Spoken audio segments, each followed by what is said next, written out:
Well, it's good to see you. Thank you so much for tuning in to this webcast. My name is Jonathan Foust, and here we are.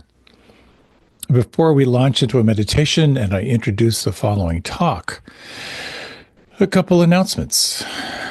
First of all, a big thank you to the Insight Meditation Community of Washington for hosting this event, and to our producer, Glenn Harrison, who manages all those technical things. Also, a big thank you to Rita Moran, our mindful movement leader. If you'd like to do some mindful movement with Rita, which will bring you right up to this meditation, you can join her at 6:30 Eastern Standard Time, and you can find those links on my website and on my Facebook page. I do have a newsletter which I send out occasionally with updates and my best photography, as well as a weekly if you'd like to know what's coming up. Oh, yes, this is all offered freely. There's no charge. There's no paywall. There are no ads. It's all inspired by this essential teaching in the Buddhist tradition of making the teachings freely available to anyone, so no one's denied access. As I like to say, it's a neurotic way to make a living, but it feels good. And if you'd like to support me in this, thank you for your support. I appreciate that. Finally, I am offering a year-long program called A Year of Living Mindfully starting in September of 2025 with applications due on June 1st. This is primarily a DC-based program, but I am exploring an online pilot. If you're interested, please do check it out. If you are needing to tap into community support to keep your practice alive, if you're interested in cultivating somatic inquiry, which is a very, very profound way to not only deepen your practice, but open up intuition, this might be the program for you. So feel free to check it out. Alrighty, enough of that. Let us turn to practice itself. The talk we're going to be exploring is entitled Beyond the Witness. Last week we explored the witness, which is the whole idea of self-observation without judgment. But what is it that's beyond that? Might be worth sticking around for. In the meantime, let's do a little meditation and we'll just settle in and see what happens. Feel free to reach your arms up overhead or stretch out in any way that feels good for you. Over the next 12 minutes, let's just see how deep, how deep and wide we can go. One of the most powerful ways to affect your state is your breath. So let's take a few moments, actually a few minutes, to focus on breath. With your eyes closed or with a soft gaze, take in a nice, long, deep inhalation right now. Pause at the top of the inhalation and a slow, full exhalation. Let the breath be smooth and full. Follow the sense of the breath moving out. Pause. In-breath, slow, deep, and full. And now for the next little while, match the length of the inhalation with the length of the exhalation. You might find it helpful to count your breath, maybe counting to 4 or maybe 5.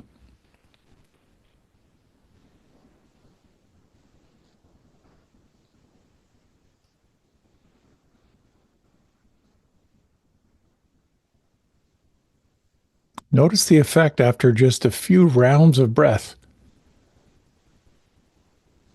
Notice how much more intimately you can feel what's present.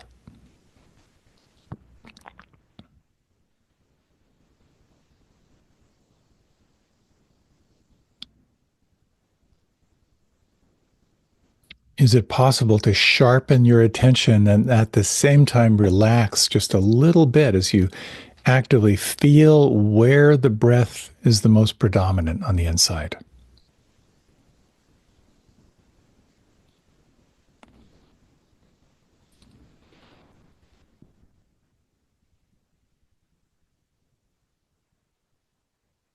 Here you are actively controlling the breath using concentration.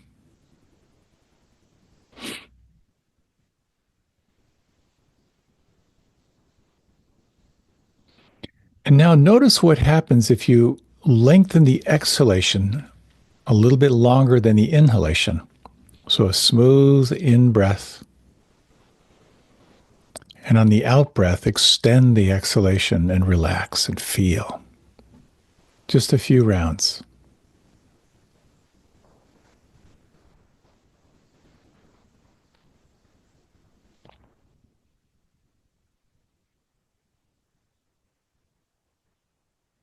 Each exhalation can be an inquiry into what it means to relax and to feel even more on the inside.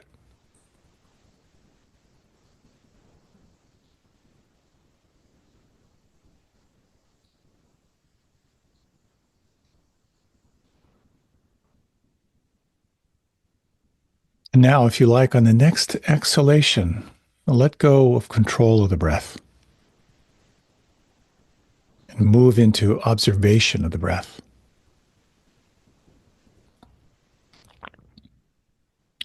Let the breath be free flowing and absolutely effortless. Where do you feel it the most predominant inside?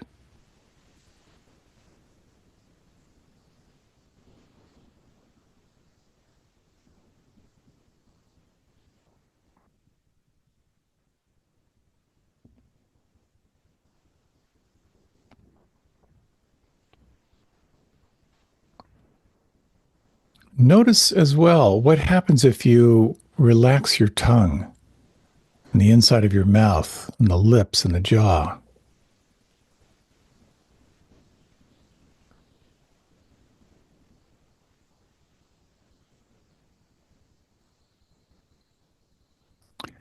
What happens inside if you soften your palms, thumbs, and fingers?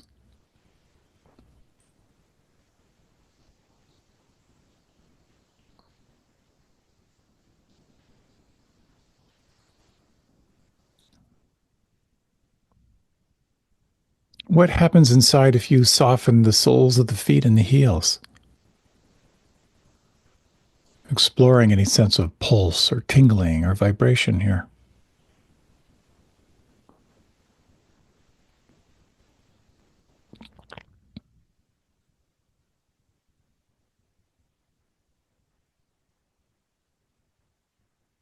What happens inside if you soften the belly on the exhalation even more?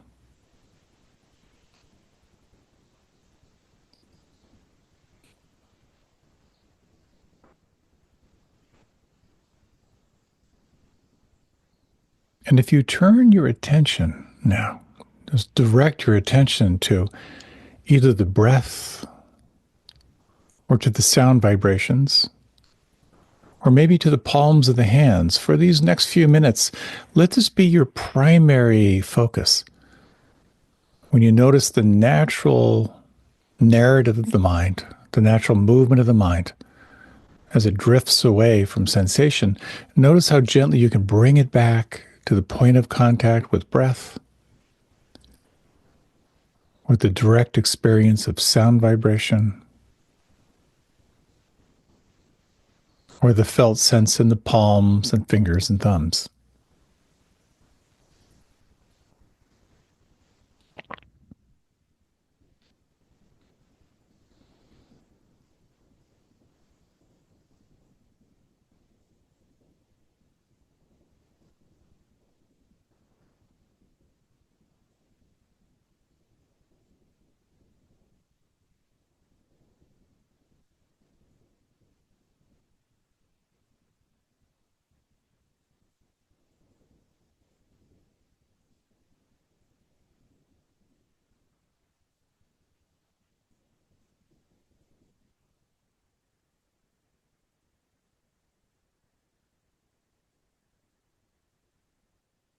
Can you sense what some traditions call taking the seat of the witness?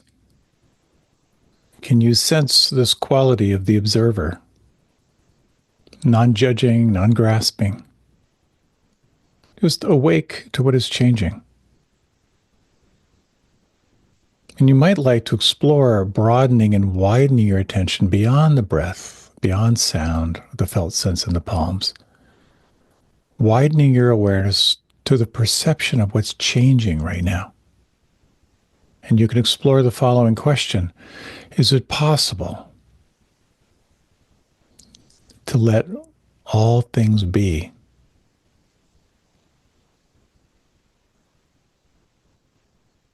Could you relax even more? Could you allow your experience to unfold by itself?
You may notice that there is a quality of effort in meditation.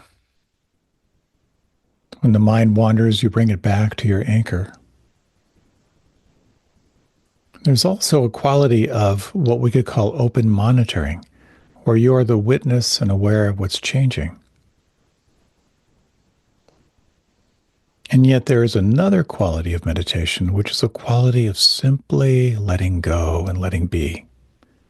You might explore in these remaining moments. In the absence of effort, what do you feel? What do you notice?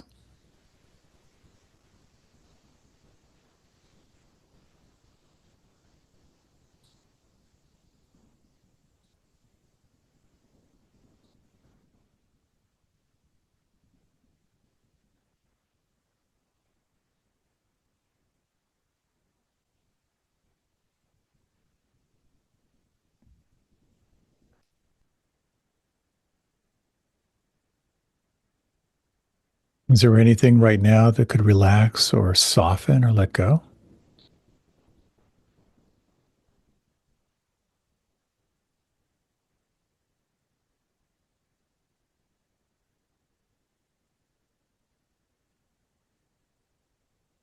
And is there anything that could relax or soften or let go even more?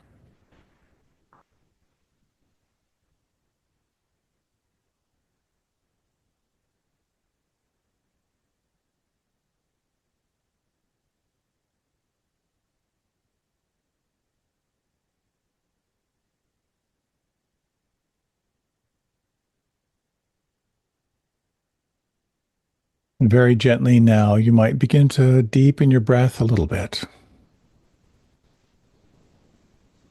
Notice what's shifted in these last minutes, quality of presence that's here right now. You might let your head drift a little bit to the left and to the right. Let your body adjust and move as you begin your transition.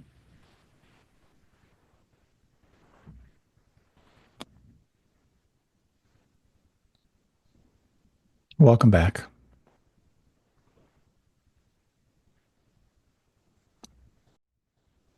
I have always found helpful for myself the phrase to take the seat of the witness in my meditation practice and in life. The whole idea of establishing my identity as the observer can be really helpful. Non judging, non grasping, but awake. It can open up a possibility of being less reactive to life, being more responsive to life, being more aware. But there's a very cool element here of what is it that's beyond the witness? How do we tune into that? That's what we're going to explore in this following talk. I hope you find it helpful in your practice. And many, many blessings to you in everything you're called to in your life. Enjoy.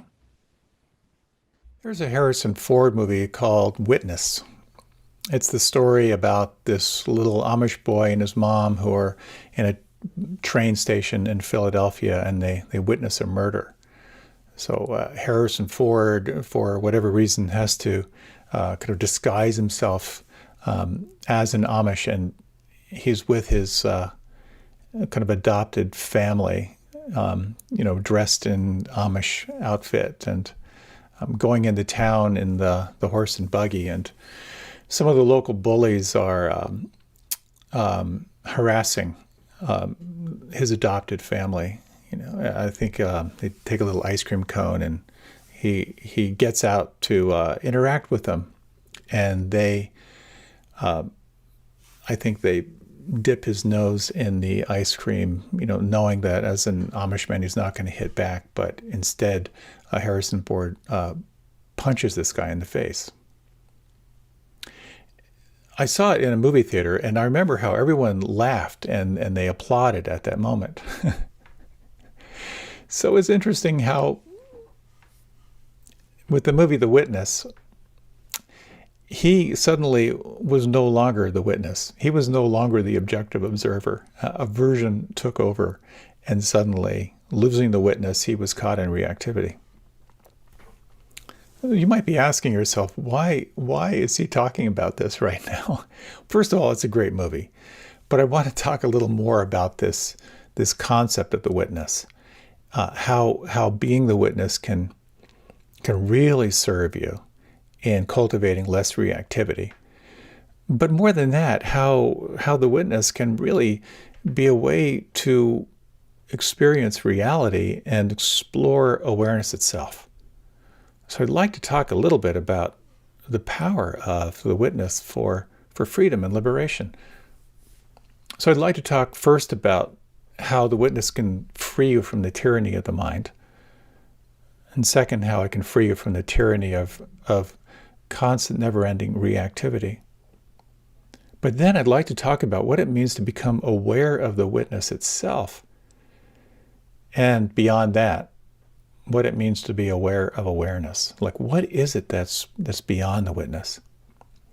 So I can go yada, yada, yada all day long on this stuff, but it's really through experiential practices that we can really get a taste of it. So this is going to be a pretty experiential talk.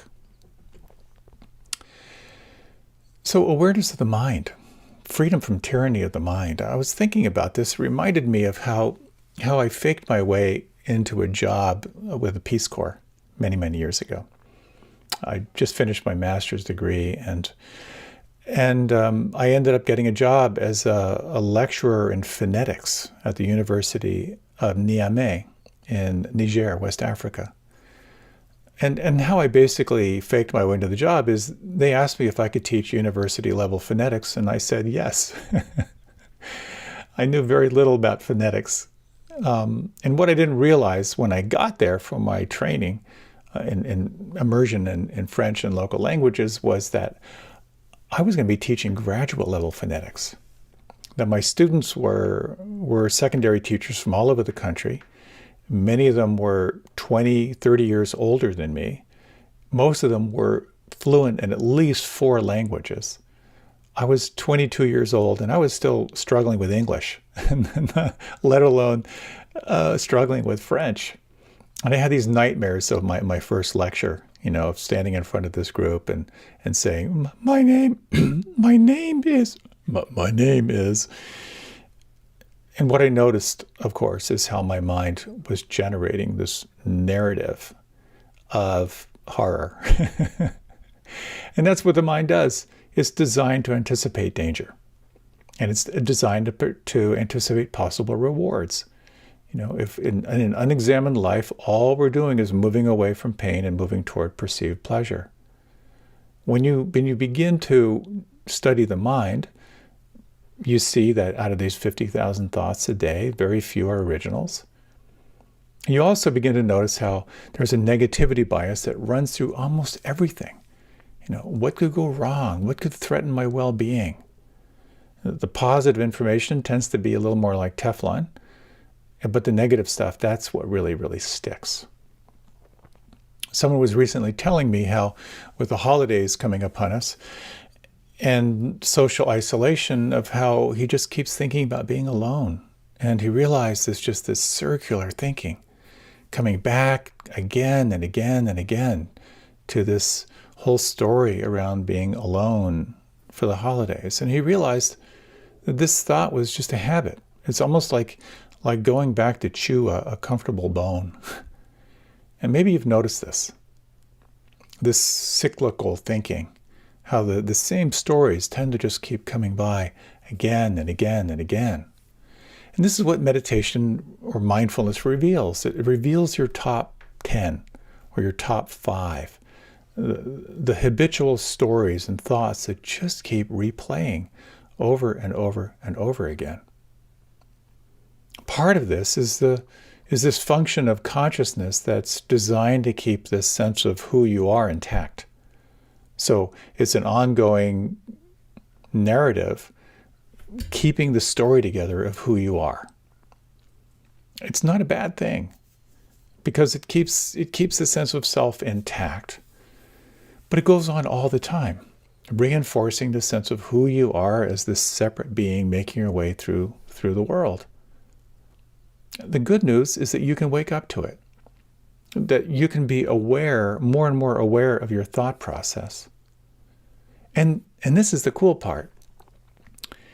You can be aware of how that arises, like what underlies the narrative when you develop more and more of this sense of the witness, more and more of this sense of who you are as the observer of phenomena, as opposed to who you are reacting to phenomena.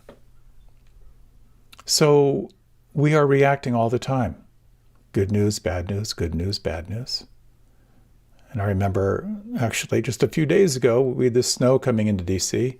It's like, oh, the snow's coming in. Oh, that's bad. But it'll be beautiful. I'll be able to get some cool photography. Oh, that's good. Yeah, but we might lose power. Oh, God, that's bad. Well, but we've got plenty of wood and a wood stove. Well, that's good. Oh, but I better bring in more wood before it snows because I need to do all this stuff. Oh, that's bad. But if I do get the wood in, that'll be good. Oh, yeah. So there we go. On and on and on.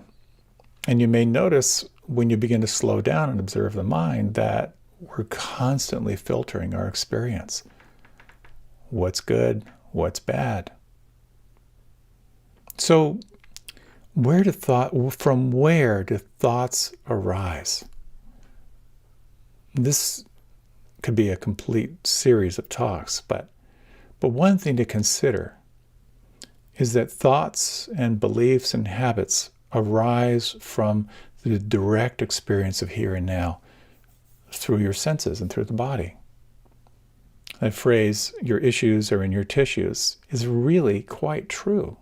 That you're a mind-body matrix, that every emotion you have is a corresponding felt sense of certain locale in the body. And the same with thoughts. And again, this is part of the gift and part of the challenge in becoming more aware, is you begin to realize the intimate connection between body and mind. And so, of course, there's a beautiful teaching in these practices. It's around learning how to pay attention to the feeling tone of your body. It's referred to as Vedana. It's an entire practice unto itself, but it's also just something to really keep in mind. That when you have a thought that's tinged with that negativity bias, there will most probably be some kind of a clench, some kind of a tension, some felt sense of contraction. It might be very small, but nonetheless, it'll be there. Now, the question, of course, is what comes first, the thought or this felt sense in the body? And there's a fair bit of science that points toward what actually arises in the body first. That first you feel the clench or the contraction, and then the mind comes in, does an interpretation, and then makes up a story. Nonetheless, the practice here is to be aware of how your nervous system responds in one of 3 ways, or it responds to 3 stimuli. They'll be pleasant, which tends to be expansive, has a quality of desire to it. There's aversion, which has a sense of contraction, or pushing away or clenching. And then the third category is the in-between stuff. It's neither pleasant nor unpleasant. So it has a kind of a neutrality to it. And with that, of course, you're going to notice different mind states. That when there is a clench of aversion, the mind will go into some narrative around self-preservation. When there is some form of pleasant or expansion, the mind will kind of move into desire and greed. And when you're in the in-between, the mind gets bored and the mind gets listless. So it's a fascinating way to begin to explore how to deconstruct your experience of reality. And you may find that if you are really fixated on something, in fact, this person who was finding themselves really fixating on being alone during the holidays and what that would be like, he began to recognize in his practice that here's this thought form of I'm alone. I'm alone. And then with that is a belief that kind of comes out. And his belief is this is going to be really, really hard. This is going to be a really, really hard and difficult time. That was the thought and belief that was getting reinforced again and again and again. Transcendent to that thought and belief perhaps was some form of emotion. And with that was kind of a sense of dread, a sense of fear, a sense of anxiety. Kind of transcendent to that was how that actually felt on the inside, how that thought, that belief, those emotions lived in his nervous system, and he could feel the clench. He could feel the anxiety, he could feel the tightness, he could feel the nervousness. And what he found was that by tending to the felt sense of that anxiety, by just seeing it, making room for it, bringing a little bit of empathy, a little bit of kindness to it, that something began to shift on the inside. And when he could sort of shift it energetically, well, it shifted his emotional experience. It shifted the thoughts about it. He began to kind of self-soothe and realize that he actually had a number of things that he could do that were going to make it okay. And this becomes part of the power and the gift of taking this view of the witness, self-observation without judgment. You can recognize when your mind is caught in obsessive thinking. You might even be able to recognize if there's a belief that's sort of generated out of those thoughts. Think the same thought at 10,000 times, it hardens into a belief. But you can also sense, if you track that inwardly a little bit, what are the emotions? And of course, emotions are just experiences in the mind with sensations in the body. It's going to track you back to that felt sense, back to that quality of Vedana. And all of this begins to become more available to you the more that you can sense who you are as this witness or the observer, observing without judgment. And then you can begin to train your attention just to hang out on that level of Vedana or feeling tone. And then you can begin to see just how much that negativity bias impinges on your life. The clench, the self-protection, the desire and greed, the confusion. All of that becomes more and more available to you. It's challenging. I certainly don't do it all the time, but when I do, I notice that there's this constantly moving needle. I like this, I don't like this, I like this, I don't like this. So this practice of observing the feeling tone, of kind of this, I like this, I don't like this, is very, very powerful. But behind that is awareness. It's attention. It's this seat of self-observation without judgment. And it brings up a really interesting question. What does it mean to be aware of this process of witnessing or observing? And for me, for many, many years, I really thought that just being aware of the witness was the answer. if I can just be the witness and observe what's happening without judgment, that's the goal. Because when I'm the witness, I can begin to see my reactivity, and I can begin to recognize how many of my reactions are sort of hallucinations, and I can be a little bit more responsive. But is there more to it than that? And this becomes really, really interesting. Like, what does it mean to be aware of the witness itself? I was hiking with a good friend of mine. This was many, many years ago, way back in my ashram days. And we were out on a hike in the woods, and I remember we were talking about, well, what if we're just these biological probes on the planet, and we're reporting back information to some higher intelligence. You know, that there's some higher intelligence through us is just taking the information that we're just data collectors. It was a really interesting kind of way to think about it. Like what is it that's perceiving through these portable flesh units that we're living in? And when you begin to kind of sense the witness, what is it that's cognizing? It can be quite interesting, I find. So I thought I might lead just a short little reflection here to kind of get a sense of this quality of the capacity to witness and the capacity to sense the witness. So if you like, you can close your eyes, and if you would, take 3 slow, deep breaths. Relax on the out-breath.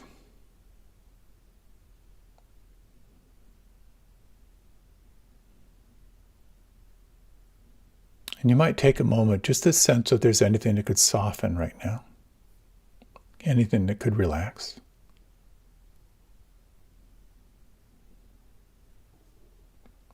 And you might, and again, this will be a pretty short meditation, but as you feel the breath, you might just sense if you can sort of bring all of your attention to that experience of the breath moving on the inside.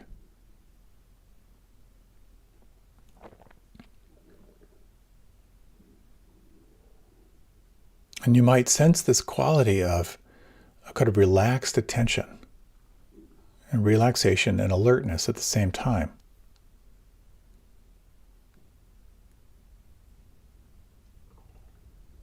Now you might just take a few moments to let go of your breath and just take a moment. As I mentioned, one of the sense doors, just bring your attention there to kind of sense what's happening right there.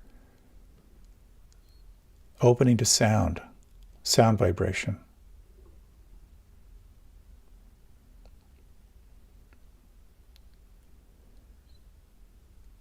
Opening your attention to feeling externally the air against your skin, internally any sense of pressure, warmth, coolness.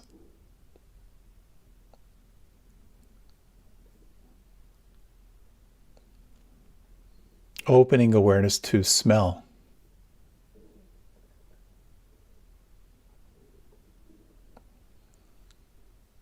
Opening awareness to taste.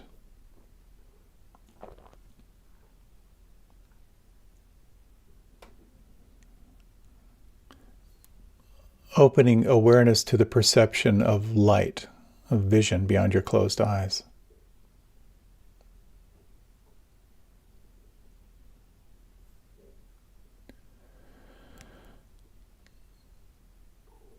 Opening your awareness to the brain, to the process of taking all this data and interpreting it.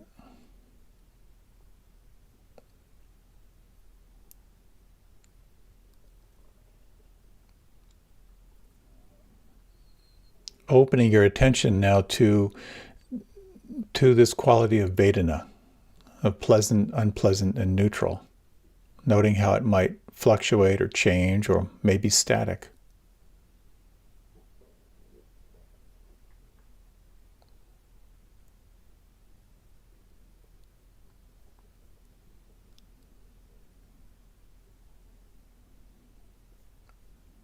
opening your attention now to the narrative, to any stories that arise out of this.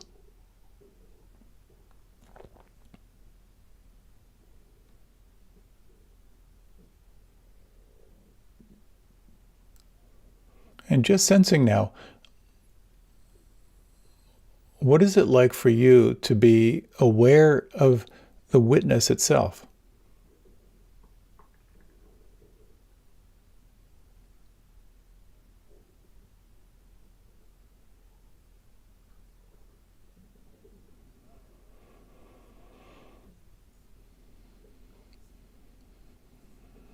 And you might again take 3 slow, deep breaths.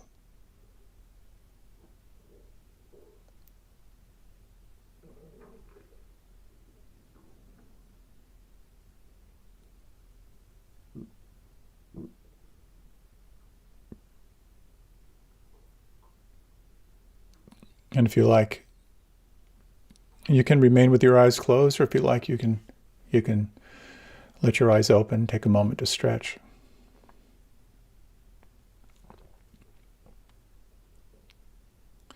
When we really slow down and pay attention, there's a lot going on. The body is just doing its thing to kind of stay alive, breathing in, breathing out, sensations, bodily processes. All the senses are open all the time, taking in data. The brain is considered kind of a 6th sense, because it's the brain that's taking all of this data and computing it and determining what's of value, what's a threat. And then we have the whole feeling tone of the body responding to the moment, either kind of leaning in and opening or closing down, or that in-between place. And then there's the whole narrative going on. The mind just kind of making up stories about what's happening. And then from there, we have the habits that are built on the basis of thoughts and beliefs, and then the character that's developed out of your whole experience of what's happening here and now. This seat of the witness, it's almost like being this center of a cyclone, this still place, surrounded by this swirling phenomena that's just never ending, or seemingly never ending. So the seat of the witness can be a place of a real refuge. It can be a very, very powerful place to be there. But of course, as soon as we're identified, we slip into some form of reactivity. So the question becomes, how do you stay on this seat of the observer?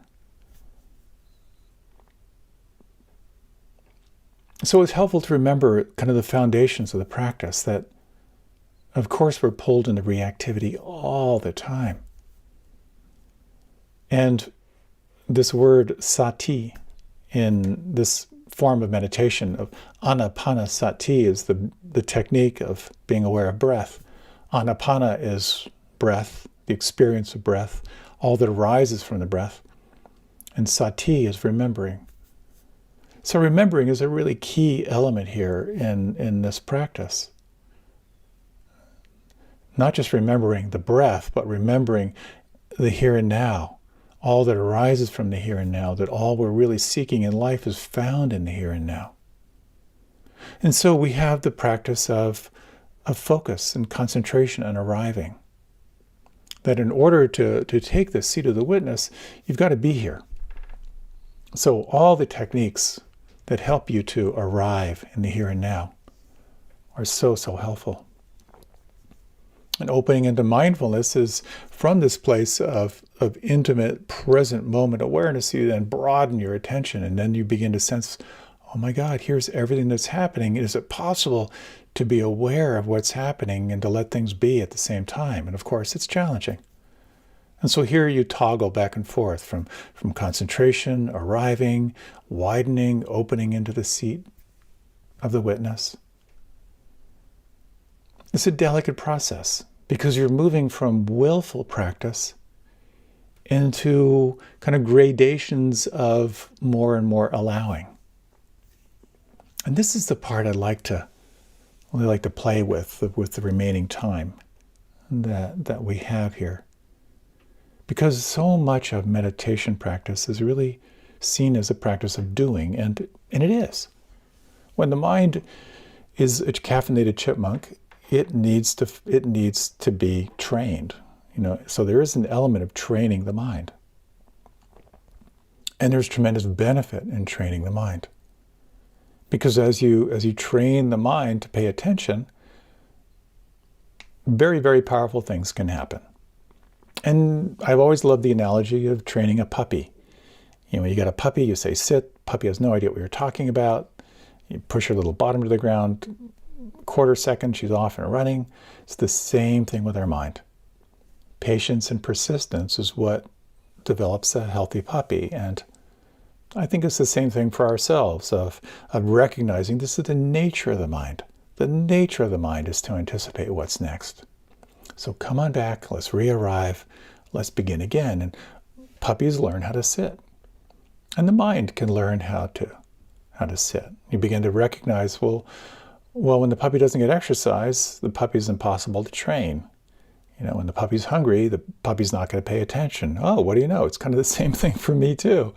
When I'm well exercised and rested, it's kind of easier to be here and now. So a lot of self-awareness gets generated out of this. But there's an interesting thing here as you cultivate more and more this sense of the witness. The little trap becomes that you become more and more aware of a kind of subject and object. Here you are as the witness, and then here are all the objects out there. So I had shared earlier this practice of noting or labeling. When a thought comes, you label it as thinking. When a sensation comes, label it as feeling. Or you can get a little more granular.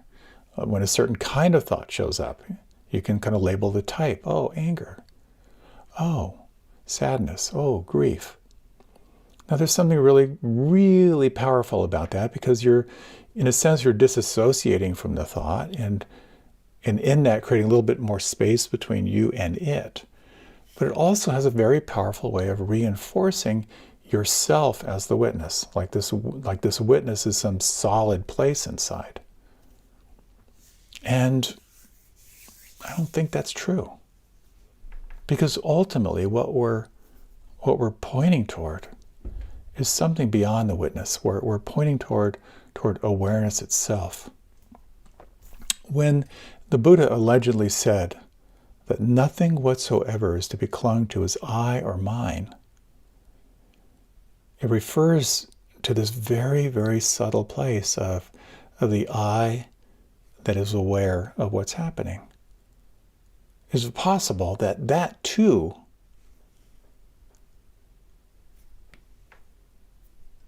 can dispel? And I think we've all had experiences of that, of kind of losing that sense of I and mine, and yet somewhere there's something present. We get glimpses. They're glimpse practices, moments of ecstasy, ecstasis, being out of the moment. Sometimes are more mystical experiences. Sometimes in sexual relationships, when you have le petit mort, the little death. Sometimes being absorbed into something. Sometimes being caught in kind of the mystery of nature, or in a deep, intimate moment. There's that sense of I and mine falling away, where the witness itself can fall away. This is tricky stuff, because you can't make it happen. That old thing of how enlightenment is an accident. Meditation makes you accident prone. There's a wonderful, wonderful little Zen thing that kind of speaks to this beautifully. The birds have vanished down the sky. Now the last cloud drains away. We sit together, the mountain and me, until only the mountain remains. There it is. What does that mean? When only the mountain remains, where is the self there? And yet there's awareness of the mountain, and yet there's no self. So I'd like to lead a little experience, which may or may not give you just a little bit of a taste of this sense of what it means to be aware of awareness itself, what it means to simply let the sense of self open into infinity. So before we do this, it's kind of helpful to get a little bit energized. So you might want to reach your arms up overhead and stretch up to the left side and the right side. This will be very, very gentle, but inhale. And then exhale, draw your arms down by your sides, the elbows down by your side, then reach up again. Inhale, exhale down. Inhale, exhale, inhale, exhale. We'll do 3 more of these.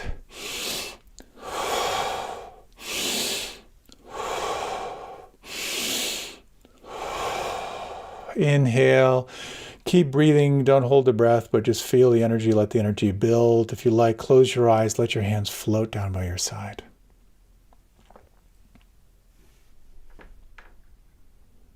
As you're ready, slow down the breath. Let the breath be effortless.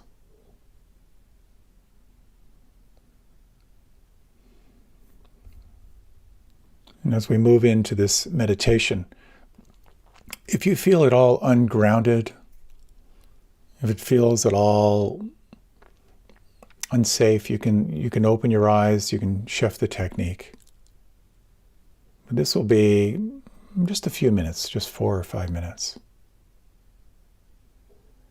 And you might now just feel the breath. Notice where you feel the breath on the inside.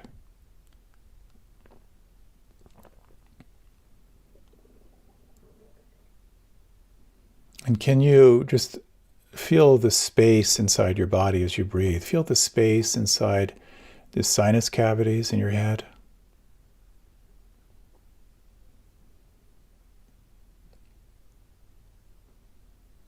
Can you feel the space in your trachea as you breathe?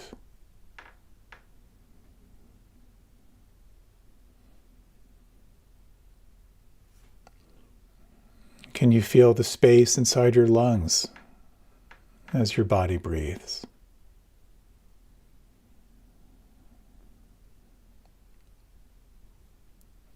And can you imagine the perception of space as effortless?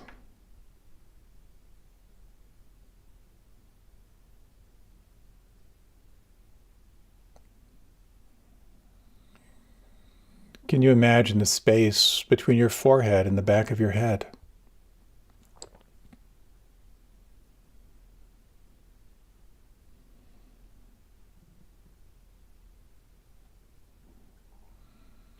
Can you imagine the space between your breastbone and your spine?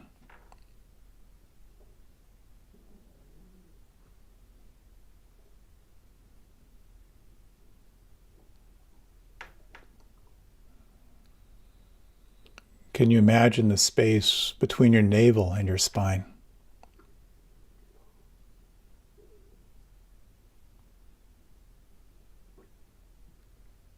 And can you imagine this space inside your body?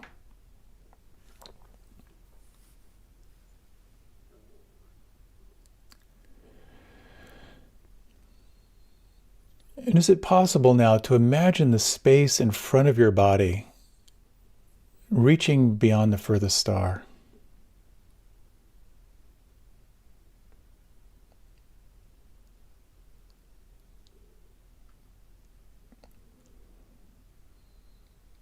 Can you imagine the space behind your body extending out beyond the furthest star?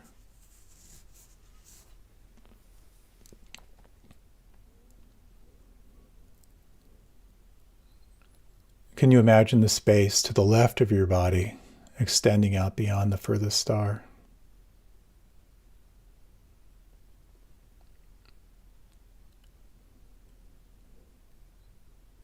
Can you imagine the space to the right of your body extending out beyond the furthest star?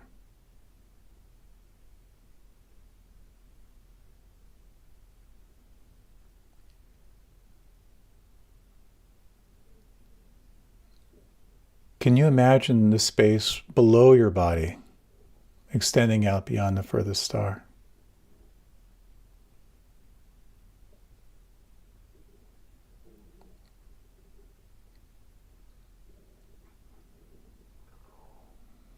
Can you imagine the space above your body extending out beyond the furthest star?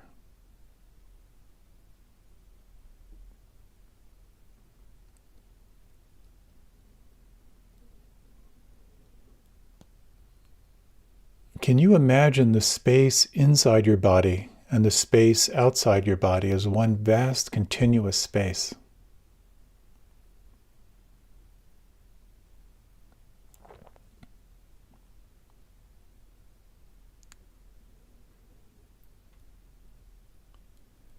Can you imagine the perception of space as effortless?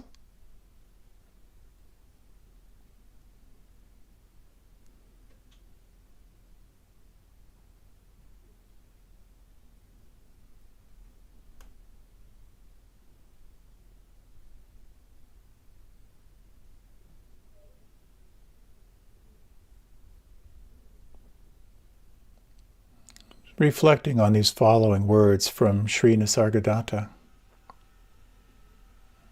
When I look beyond the mind, I see the witness. Beyond the witness, there is infinite intensity of emptiness and silence.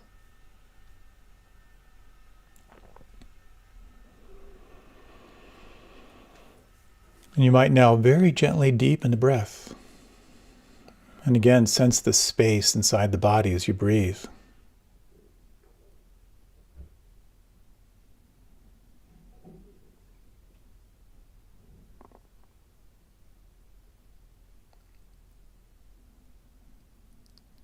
And you might, in your own time, just take a few moments to move and stretch in any way that feels good.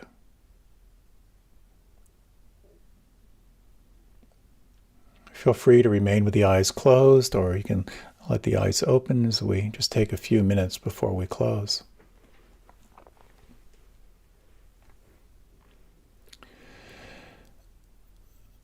I hope you found that little practice helpful. I find that there's something about sensing the space extending out beyond the furthest stars and the space inside my body as one continuous space that sometimes can kind of give me a glimpse of that sense of what it means to be simply surrendered into presence. When you sense what's beyond the witness, I find it really helpful to think of this as a glimpse practice. We cannot effort ourselves to sense infinite space, infinite awareness, infinite heart. And it's important to remember that it's not that recommended, particularly if you're driving. But we have these moments, and it's why it's so important to remember that there are these riverbanks that support your practice. That while it can be really, really exciting and exhilarating to open into the space beyond the witness, into awareness itself, that the foundation of what makes that possible is ethics.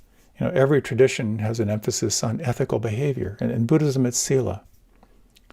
The things to do and not do that are going to support you in your practice, the things that are going to distract you, the things that are going to help you stay focused. It's why concentration and arriving and gathering attention is so important in this practice, because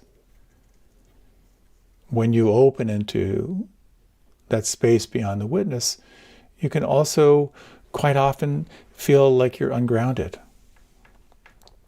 So gathering attention is so powerful, to be in the here and now, to kind of organically broaden, widen your awareness and explore this sense of who you are, awake without judgment.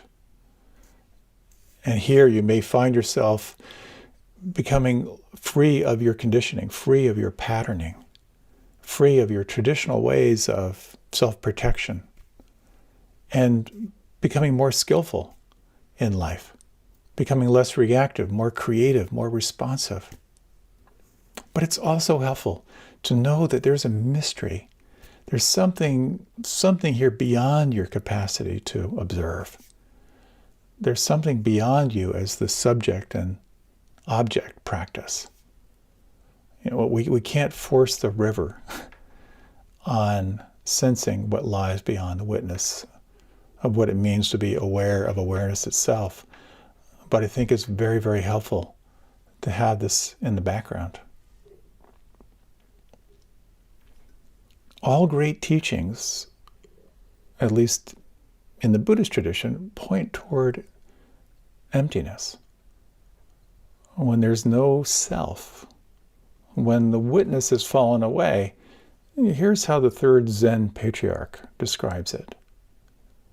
Emptiness here, emptiness there, but the infinite universe stands always before your eyes, infinitely large and infinitely small. No difference, for definitions have vanished, and no boundaries are seen. So too with being and non-being. Don't waste time in doubts and arguments that have nothing to do with this. One thing, all things, move among and intermingle without distinction. To live in this realization is to be without anxiety about non-perfection. To live in this faith is the road to non-duality, because the non-dual is one with the trusting mind. When I unpack that, boy, there's a lot of juicy stuff in there.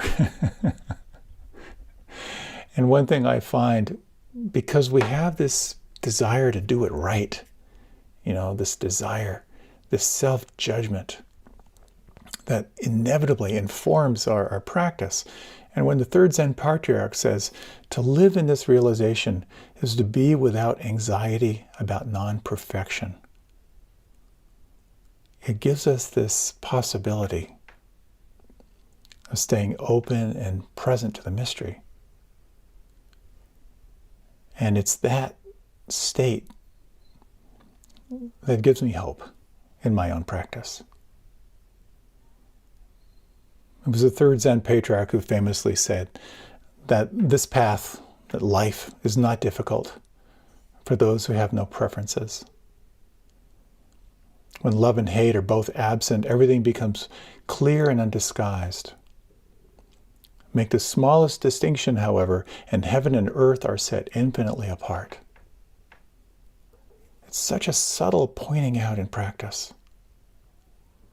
The slightest distinction between good and bad, and heaven and earth are set infinitely apart. And you experience that through Vedana, of sensing how the body moves into contraction or expansion, into greed or into aversion. The stories that arise out of that. The witness is the doorway to seeing that reactivity and opening into new possibilities. Thank you so much for your time and attention. May you and your witness, and may you and what lies beyond your witness, have a wonderful time. Thank you so much, and many, many blessings in your practice.